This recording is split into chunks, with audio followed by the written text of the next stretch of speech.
Hi, welcome. My internet was not working, so now we're tethered to my phone. But it's put me in the right mood to rant a little tonight. This is going to be a little shorter one, and sorry about the delay, a couple minutes late. Thanks for sticking around and joining anyway. Yeah, it's been a day. It's been one of those days. Um, but welcome. Thanks for joining. Hopefully, we're connected through my phone. It looks like things are working, so let's get into it. I hope everyone's having a great day. Thanks, Todd. Thanks for letting me know it's fine. Welcome. Glad that you guys hung out. So sorry, no long and extended intro this week, but uh, just trying to get things set up. So anyway, you don't need to hear about that anymore. So this week, there's a lot going on, but one story in particular got circulated. Roland, excellent. Thanks for joining in. One story in particular seemed to just crop up everywhere. It was posted a lot in the owners groups. It was posted by some internet friends I have. And it's kind of the reason I started this live stream in the first place. And it got me pretty furious. And not furious in the fact that some of it's wrong, because you could argue some of that can be honest mistakes. Hey, Blue Dog 99, hello, welcome. Um, but intentionally misleading with an air of authority. And that's the stuff that really drives me nuts. You can have questions, you can, ask questions and come up with different points of view. I don't have any problem with that. In fact, it's good to question your assumptions. It's good to come to this stuff with an open mind. Hey, John, welcome. But there kind of comes a point where there's so much BS being shoveled out, and electric vehicles are one of those things that part of the reason I have this channel is to tell people what it's like from a real owner's perspective. I think a lot of those of you who are here probably do the same thing. And because there are so few people still who own an EV, it's really easy for people to mislead other people, and it's infuriating. So I want to share this. Well, I don't want to share it. In fact, I've cut and pasted all of the text out so you didn't have to suffer through the abysmal ads for their other articles or, the sales on things on the website. So we'll just be looking at the text of an article. I do have the source up at the top. And we'll just kind of read through it. And I'm going to talk about my impressions of what they're saying. And if you guys have input in the chat, I'd be happy to hear it.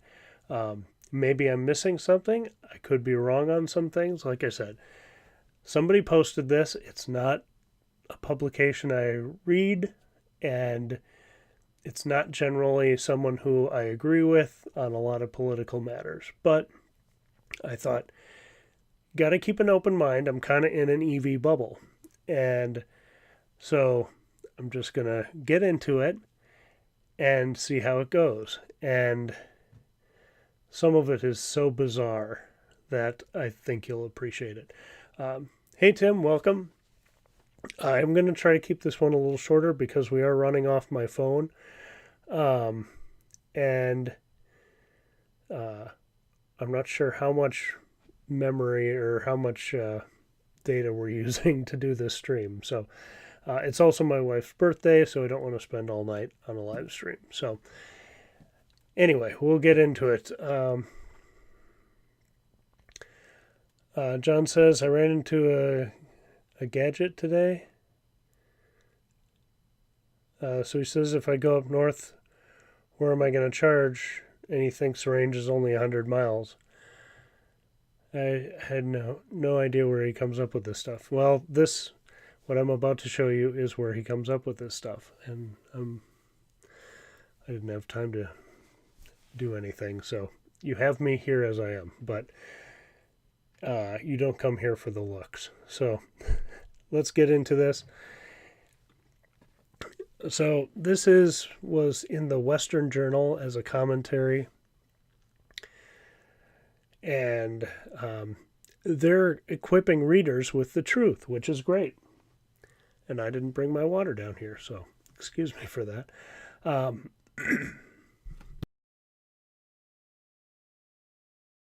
So great, first impression, equipping readers with the truth. Headline is, even as gas prices surge, charging an electric vehicle can still be way more expensive than gassing up a car. Sure, it could be. If you do everything right with a gas car and everything wrong with an EV. Okay, let's see where this goes.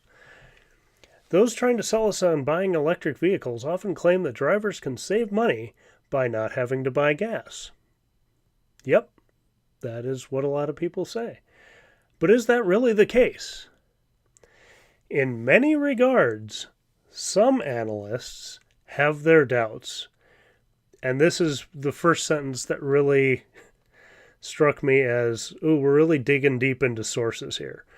In many regards, so in some ways, some analysts, meaning a handful we picked, have their doubts.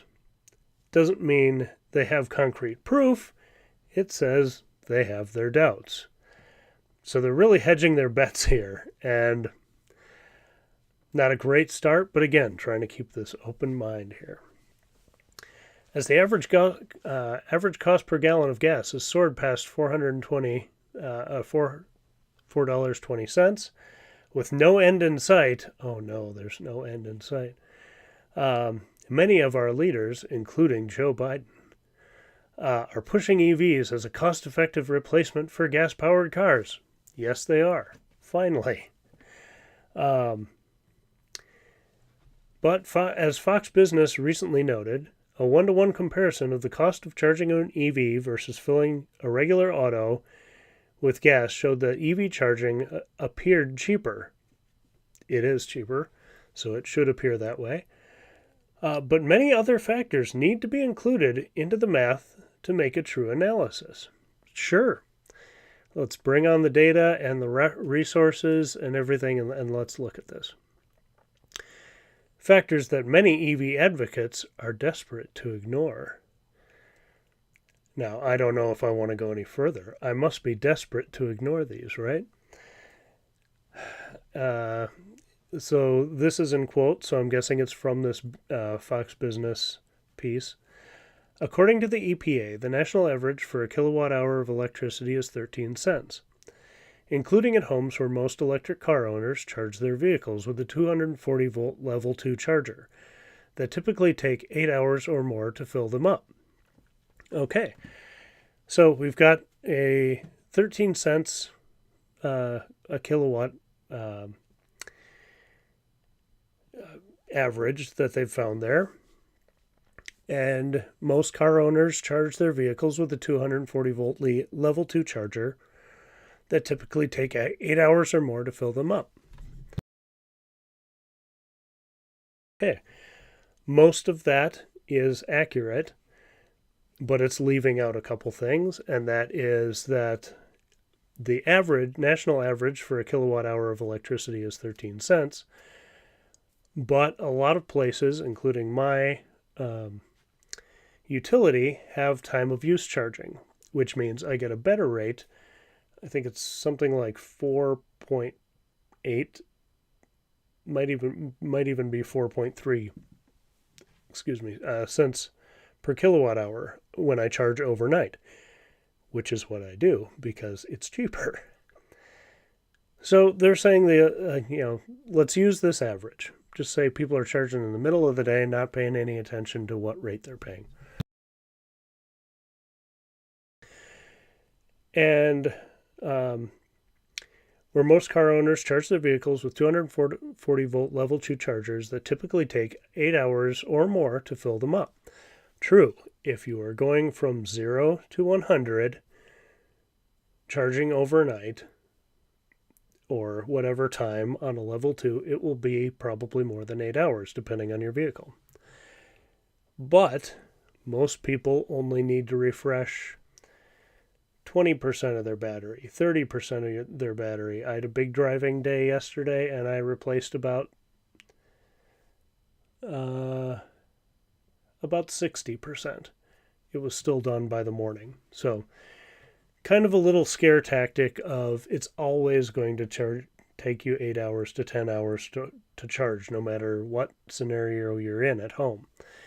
So not exactly forthcoming there, but not completely inaccurate, just leaving out some details.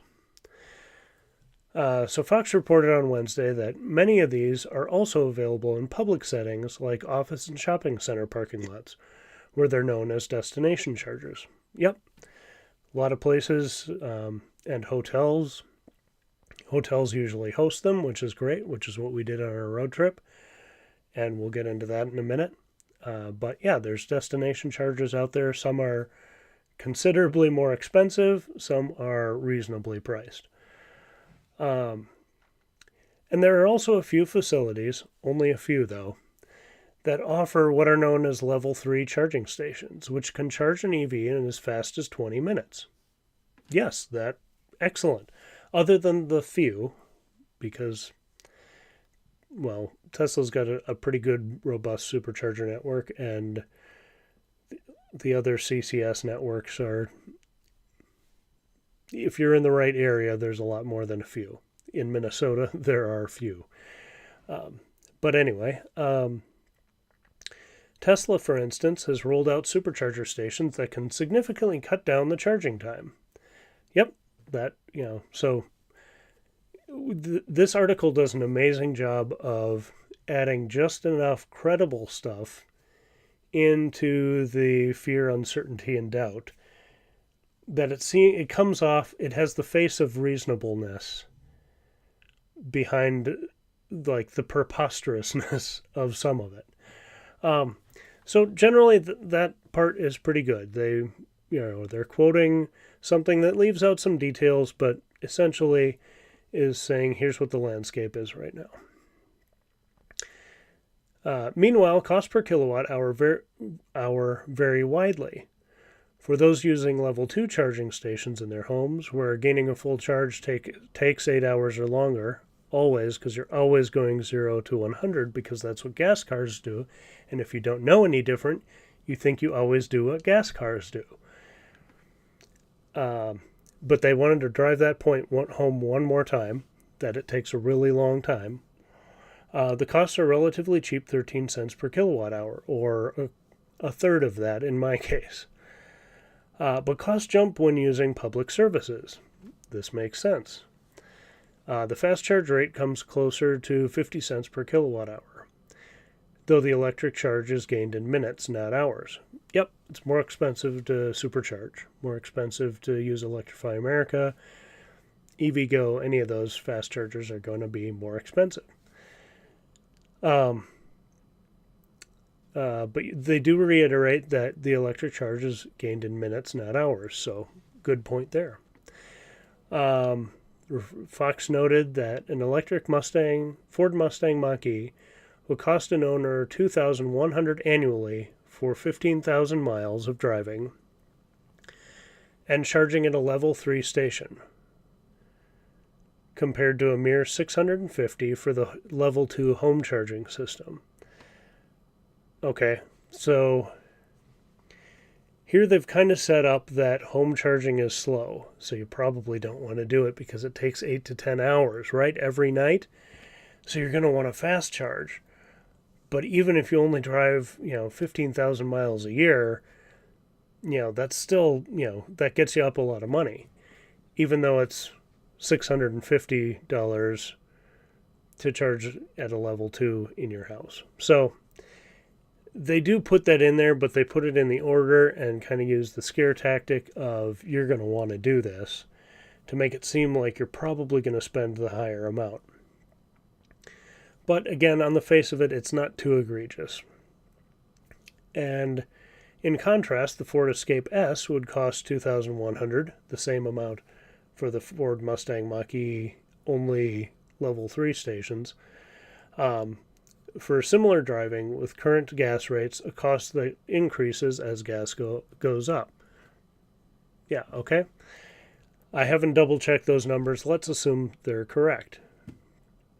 But still, if you have a Ford Mustang Mach-E, you are either home charging, you might be fast charging all the time if you have an apartment or something without a plug, but you can also find restaurants, again, hotels, other places that have level 2 charging in your daily life. I'm thinking of like the Hy-Vees near me have J1772 plugs, and I think they're free. I'm pretty sure they're free, and so not all of your charging would have to be fast charging. So they conclude this part with, this certainly seems like a savings, and it's a major selling point for Biden's Secretary of Transportation, Pete Buttigieg. Yep. That is the selling point. Let's go here.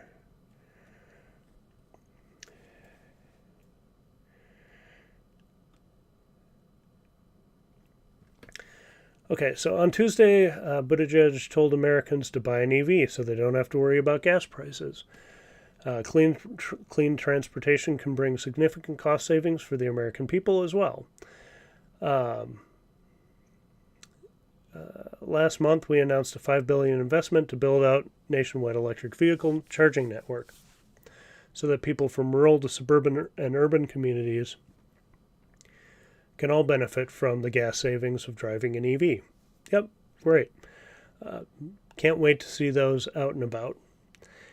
And then they go, obviously the readers probably aren't happy to hear that, but, nothing in that is really inaccurate. But charging your EV comes with its own set of pricey problems. As noted above, the costs are rising per kilowatt hour when using public stations, and using a home charger offers the biggest savings. However, owners also have to shell out between $700 and $2,000 to install a level 2 home charging unit, Carvana reported. And this might tend to make the first year's savings for not buying gasoline a wash. Okay, that could be true. For us, our bill to put the NEMA 1450 plug in our garage was $610. Our electric company gave us a $500 rebate on that installation. So our out-of-pocket in the end was $110.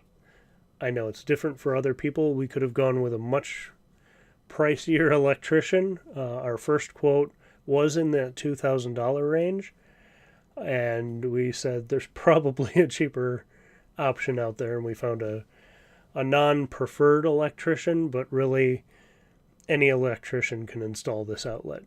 So I wouldn't recommend people without electrical experience do it. I don't have that and wouldn't touch electricity with a 10-foot pole.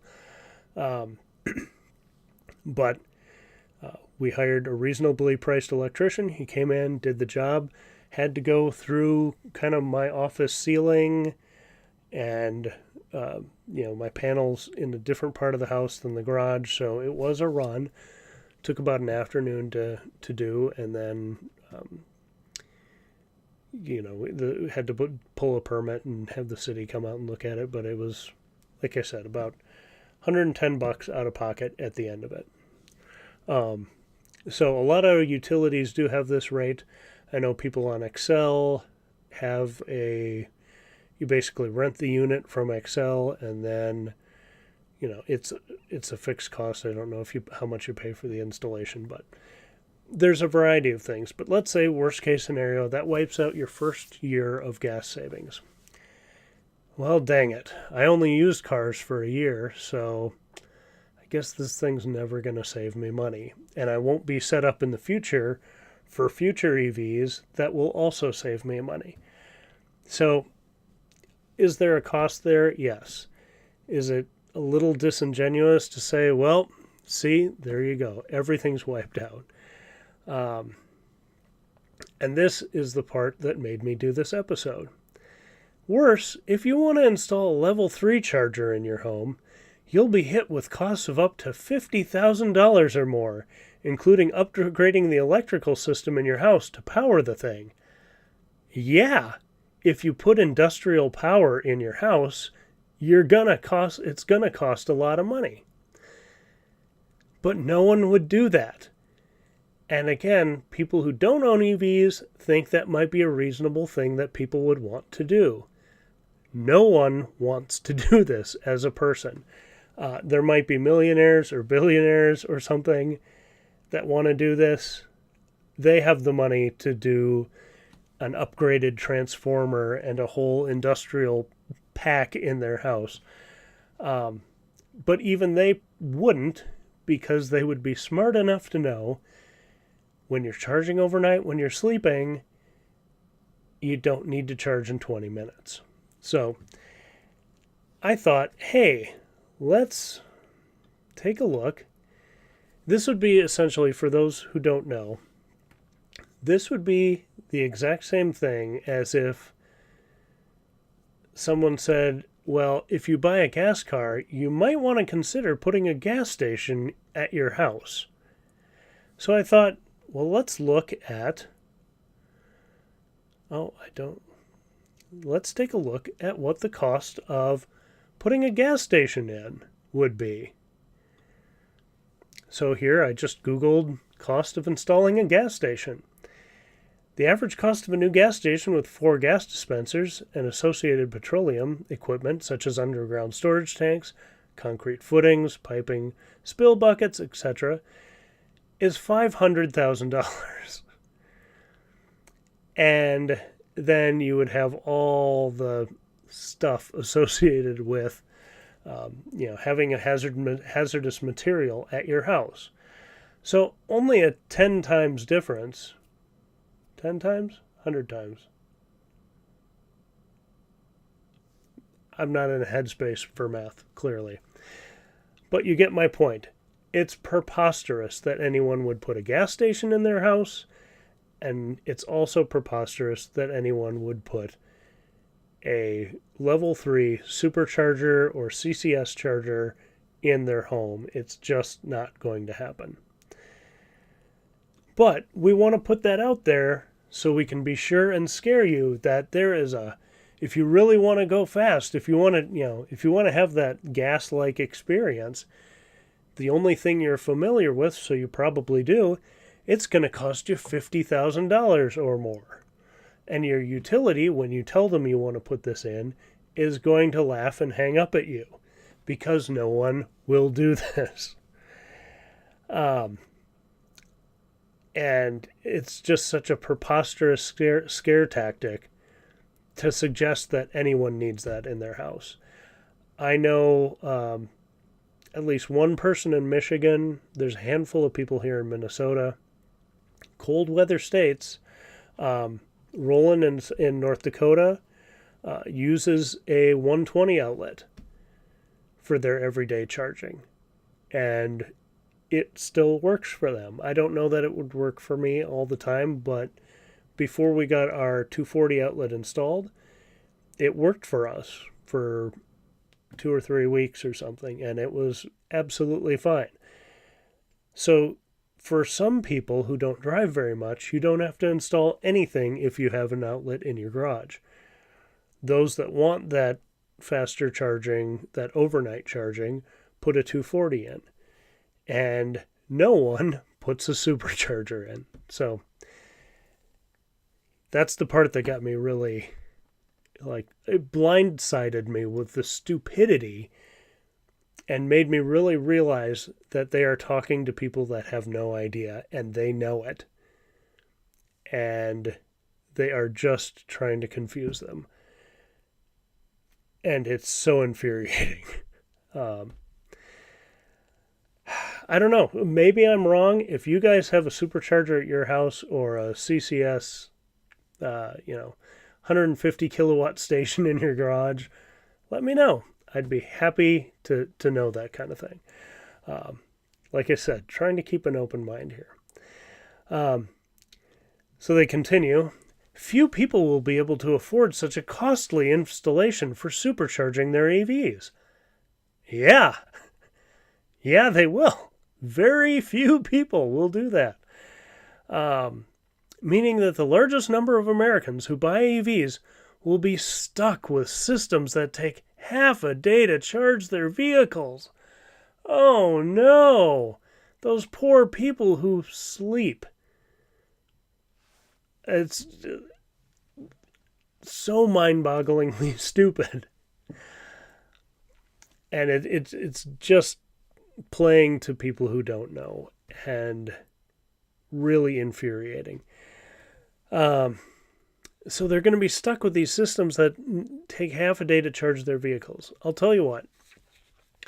And this makes their EV more limited use than a gas-powered car that users can jump in and use at will. Okay. So every morning with an EV, you have the option, if you have 240 charging, level 2 charging, to wake up with a full battery. Whatever EV you buy, you know what the range of that EV is, and you can wake up with that at 100% every morning if you need to. It'll wear out your battery faster, but we'll get into that again later. So if you start with a full tank every morning, there's no panic of having to stop at the gas station on your way to work. You have a full battery.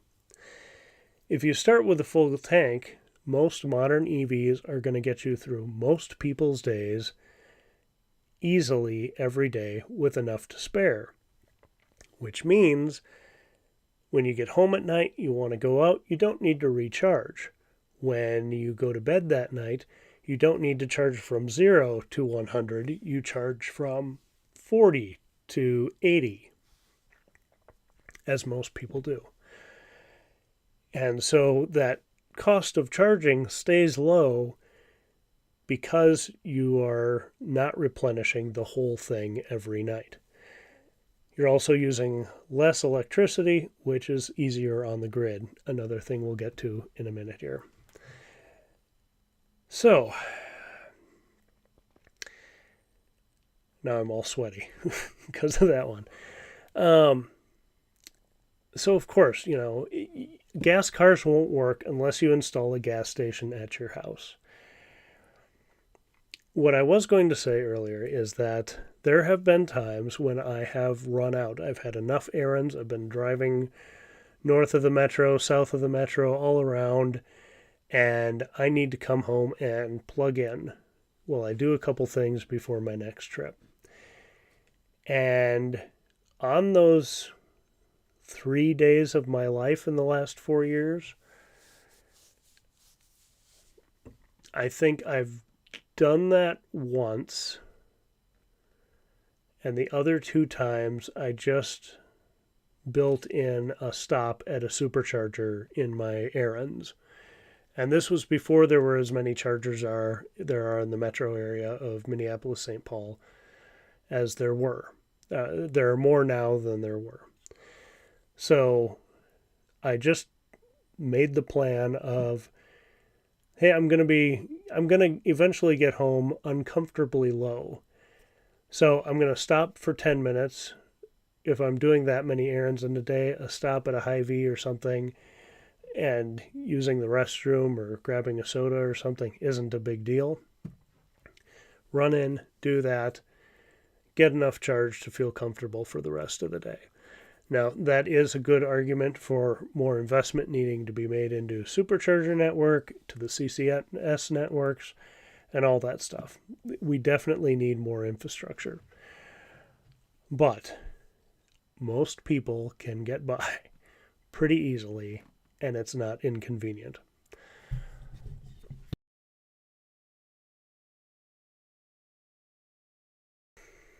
Okay, furthermore, repair costs are higher for EVs than for gas-powered cars. Really? And this is because the whole EV market is still so new that parts are more costly, and so are labor costs. Most repairs, and again, correct me if I'm wrong, to a new EV would be under warranty. And, accidents and things like that are covered by insurance. EVs are expensive to repair, but you also don't have oil changes. You don't have gas costs. You don't have fuel filters. You don't have oil filters. A lot of stuff. You don't have belts and exhaust systems. Things that regularly go wrong with gas cars, and no one gives a rip because it's just accepted as normal. So, some repairs are expensive, but the amount of parts that can go wrong and will go wrong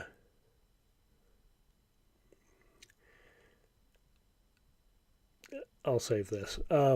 Anyway, it's a scare tactic without a lot of they link to something, but here they're leaving it very vague and just like, hey, you're going to be paying out of the nose for this thing. There's no warranty. There's no, that's the specter they put in your head. So are the labor costs. I'm not sure why the labor costs would be any different, but again. Add in the fact that only a select few mechanics are even trained to repair EVs. Yep, that's a problem. Tesla and the other OEM dealerships need more service and trained technicians for EVs. So that is something that needs to pick up. Turnover times need to be faster. And the labor costs are higher due to supply and demand. Maybe. Presumably, again, not definitively, but presumably, this would even out in the coming years, but right now it's a costly concern. I don't know. It should be a concern. It should be on your radar. I don't know if it's a costly concern. And this will even out in the coming years. Also, a major source of expense for EVs is battery pack replacement. All those people you've heard about having to have their battery replaced, right? People always talk about that. I know when I'm in the Tesla meetings, everybody's like, oh yeah, I had 2 battery replacements last week. How many have you had?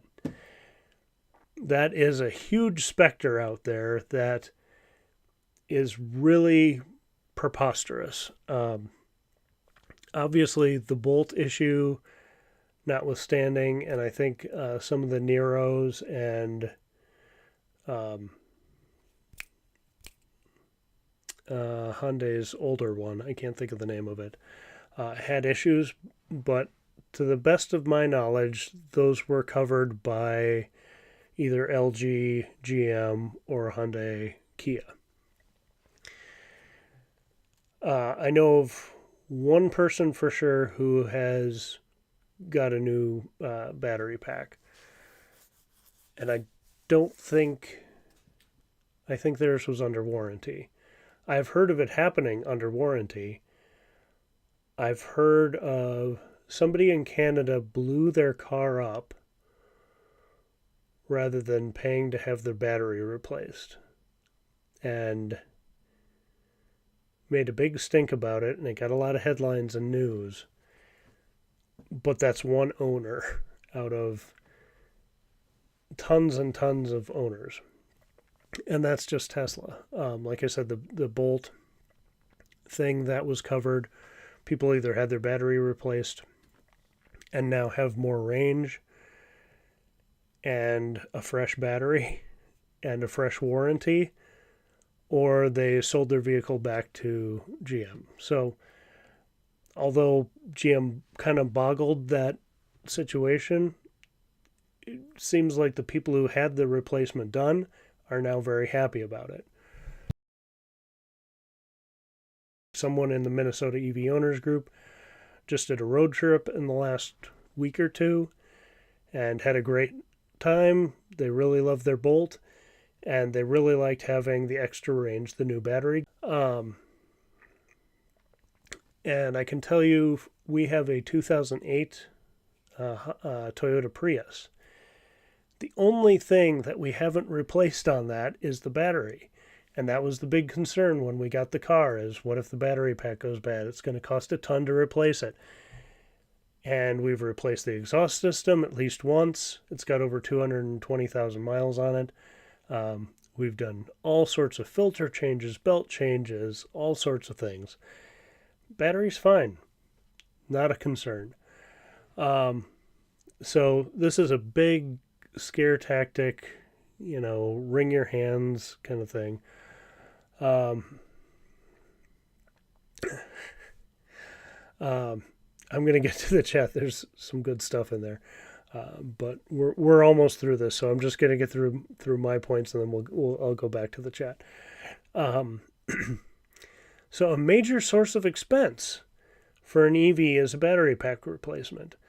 We just got our Model Y in about a year ago, almost a year ago today, a couple days off, but we've in that year put over 28,000 miles on it. Our Model S we had before that was a 2015 model. When we turned it in, it had about 120,000 miles on it and was still going strong. It was still a fantastic vehicle. We traded it in for the upgraded autopilot, a little more space in the Model Y, and just kind of get all the new freshness. But if I still was driving that car today, I would still be enjoying owning it. So I have almost zero concern about the battery packs. If it was a big recall issue like the Bolt situation, they would be covered. If it's within warranty, it would be covered. It's not a concern. But that specter is out there. Everybody asks about it. So, continuing here, this high cost is also a warning to anyone buying a used EV. After all, if you buy a 10-year-old EV that still has its original battery, you might be forced to fork out another $10,000 to replace a dead battery pack shortly after putting $1,000 to purchase the used vehicle. This is a cost that few average Americans can afford. Yeah. When we bought our used Tesla, it had about 50,000 miles on it, and we got an extended 2-year warranty with the purchase in case so we didn't run into that kind of situation. I don't know. Every dealer, I'm sure Tesla's changed things. Every dealer, every manufacturer is going to have some kind of thing, or maybe you buy an extended warranty. There seems to be a lot of people wanting to call and talk about extended warranties. Actually, the Living Electric podcast a few weeks ago had somebody on that specializes in extended warranties for EVs. So if you're interested in that, that's worth checking out. The Living Electric podcast was a really good episode. So anyway, it's a concern that you should be aware of, but I've bought used cars and the engine exploded. And at the time, that kind of used car that I was buying, I could not afford to repair that. I had to get something new. So this is not an EV problem. It's a used vehicle problem. And you have to be aware of that all the time, with any purchase. But again, EVs have a lot fewer moving parts, and things just are less likely to go wrong. But if you don't know that, again, this sounds pretty scary. And another issue is a geopolitical concern. Many of the rare earth metals, such as lithium, which isn't rare, and the manufactured batteries and parts are made in China. The costs for these materials are also skyrocketing. Yep. Yeah, a lot of that's true. And I'll get through this paragraph here. Indeed, in December, it was found that the cost of lithium had surged more than 250% over the year. Not only are these materials rising in expense, but we are enriching China in the process. And then this is their conclusion statement. So let me talk about the China thing. And this kind of ties into another thing that happened this week. Is Senator Joe Manchin from Kentucky was talking about he's just not sure about EVs because he doesn't want to be dependent on China. And with the situation of Russia invading Ukraine, we're all very conscious about supply chains and where we get stuff, right? But he was talking about how he can remember in 1974 or whatever it was, standing in line at the gas pump, and he doesn't want to be in that situation with EVs. Which, when you stop and think about it, is a pretty stupid statement because is he concerned about not being able to get a charge because the battery was made in China and so you couldn't charge it with American electricity?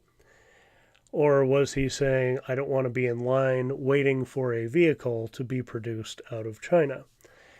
Well, there's these scrappy little companies like Tesla, like Lucid, like Ford, like GM, like Rivian, that are American companies. And some of the batteries are coming out of South America. We are building more EV battery plants and doing more mineral sourcing in North America. That's going to happen, but it has to take time. And we need people like the senator to get on board to supporting those investments in the U.S. so that we're not as reliant on China. Because we get most of the stuff from China now,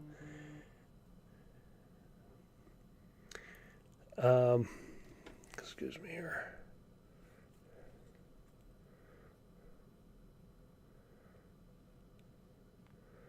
Okay, I am running out of juice for my phone. So as far as data goes, so I need to wrap this up relatively quickly. But anyway, if we produce that stuff, if we support American companies, Panasonic is building Tesla batteries in the U.S. Tesla wants to build batteries in the U.S. They want to source stuff as locally as they can. If we support these things, instead of just keep kicking the can down the road, we can have an American supply chain and materials sourcing so we aren't in that situation. The more we kick the can down the road, China's not going to go, oh, America's not doing it, I guess we'll just stop what we're doing. And we're going to become more dependent on them the longer we wait. And that's not something we want to do. So, electric vehicles do have their selling points. It's true. What are they? You didn't really discuss any of them in this article. But they're simply not yet practical for every American. One thing is for sure, they're not a panacea, and consumers should really take the time to review their options when considering them. Yes, that is very true. This paragraph is very true. They do have their selling points. It's not practical for every American. A friend of mine who drives a Yaris can get by with almost any EV. A friend of mine who owns a F-250 and needs to haul horses or boats all summer, There's not an EV that's quite right for them yet. But most people are toward that Yaris category than are in that F-250 category. And so for most people with modern EVs, it's pretty simple to make the leap. In Minnesota, we need more CCS fast charging. That is a concern, and that should probably be more of a hindrance until Tesla opens up their network or Electrify America gets more robust in the state and further west. Those are bigger concerns than should I get an EV or should I not get an EV. And with that, I will end my rant. But I will go over to the chat here now if I can find my thing here. Okay. Yeah, I'm all worked up. So going to run through the chat here, and then I'm going to have to sign off because clearly I'm running out of data because my house just decided the internet was not going to work at all today.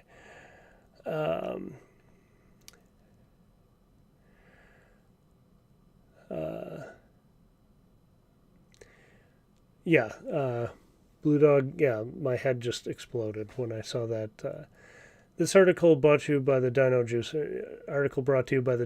industry. Yeah, definitely. It's all scare and no meat.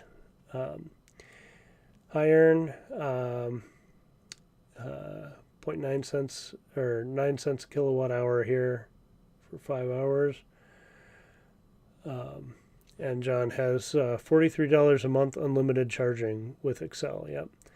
Charged at high V and they're free. 208 volt at 30 amps. Chargers are a lot slower than at home because of their lower voltage, but it's free, and all you need is a ChargePoint app. Yep. We did that before we had charging in our house just to try it out. 47 Solar says, in my opinion, the strategy of these types of articles is to include a few data points, facts, and figures, just enough to make it too complicated for most consumers to do the actual math and analysis. Yep, exactly. Throw in enough true stuff or hint at the true stuff and fill in with, but what about this? Have you ever thought about that? I bet Tesla's never thought about that their vehicles need to drive in the rain. I saw that one this week too, that I can't take it to a car wash because you can't get electric vehicles wet. Boy, good thing you're the first one to think about that. John says the high-V chargers are,